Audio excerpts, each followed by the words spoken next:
In this gloomy weather, one can't help but wonder if her mood has also gotten mouldy from the drizzle, humid and muggy enough to make anyone drowsy. Finally, the sun comes out, but as they near their destination, they stumble upon a funeral procession housed that for a reality check. Silently passing the funeral procession, her fatigue vanished upon arriving at a time warp place, a cabin untouched by time. Upon entering, she noticed the family photo on the wall and unattended keepsakes, feeling a bit at a loss. Almost instinctively, she picked up the old sheep doll lying on the bed. This was actually her signature move as the first thing upon moving in.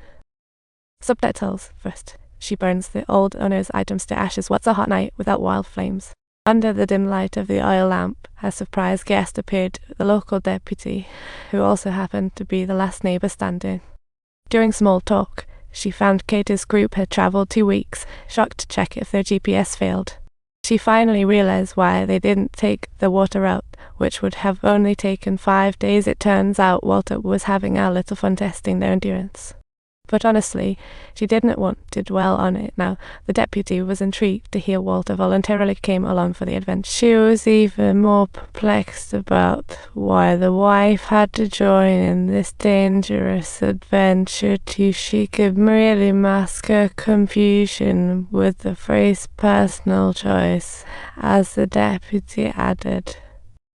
The vaccine didn't seem to do much good, as a missionary family from the US tragically found out it was like fighting a losing battle. After the deputy left, Walter offered like a charity worker, asking if she wanted a vaccine shot. "Oh sure, will you do it yourself?" "No, I don't think it's needed." "You do it," she said, then paused to ask what happened if he truly fell ill, as if awaiting that great moment.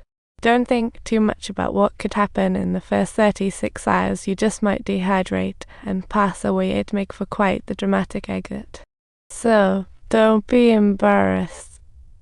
Just go ahead. Good night."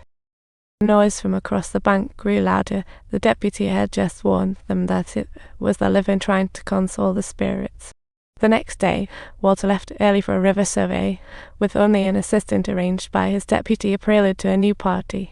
But as a supposed expert in infectious diseases, he actually lacked real-life experience, only hearing rumors from the dimly lit ward. There he saw some patients in pain, while others seemed already renovated. The patients' conditions were far worse than he thought, well, way beyond health knowledge. After a sleepless night, Katie finally cracked, pulling out paper and pen. It felt like a desperate SOS call, writing a letter to her heartless lover. She realized, as a married woman, she had no way out.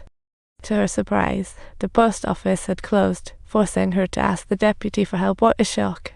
To her disbelief, the deputy took a peek at the letter and said he knew the lover's family, quipping it was just a distant acquaintance of the husband. The subordinate also casually brought up the lover's wife, Dorothy, whom he commended as being elegant and charming, whereas he didn't have such favourable remarks about her lover, Charles.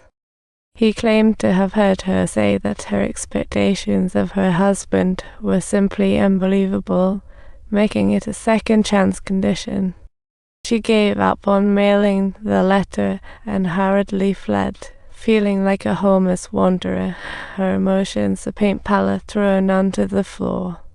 Yet, when she was in front of her husband, she made every effort to remain calm and composed, not wishing to reveal any further signs of vulnerability, while he was completely absorbed in his medical literature.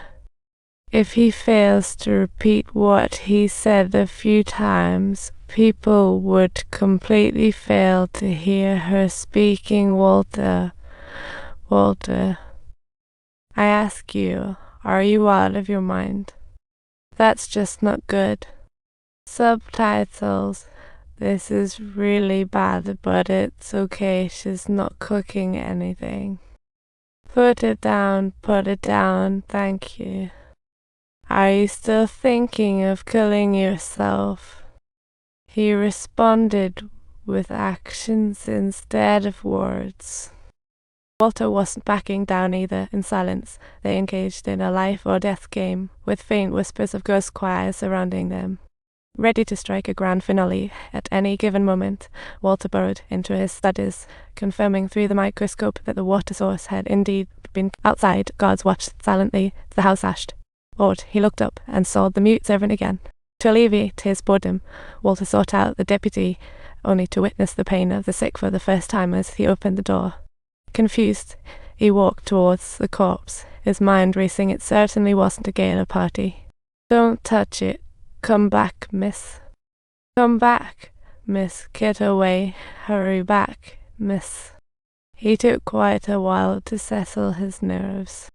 Later, he saw the servant lighting incense. The deputy said her family, husband, and 3 kids died of the disease. In the face of real death, petty worries seemed minuscule, as night quietly fell. Walter mentioned the nuns managing the children's hospital, eager to meet them.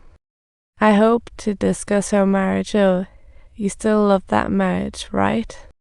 "I need to be ready for this mess. I get it. If you..." "Oh my God, Walter, have you really been drinking?" The next day, Katie arrived as scheduled, with the nun showing her around the convent and orphanage, where the older children were busy with crafts. The younger children were rehearsing hymns, and Katie, moved, automatically went to the piano. The nun added that their pianist had recently passed away, making for a truly summertime in the midst of it all. So many people left every day, while a new wave of orphans kept showing up. It's an endless cycle.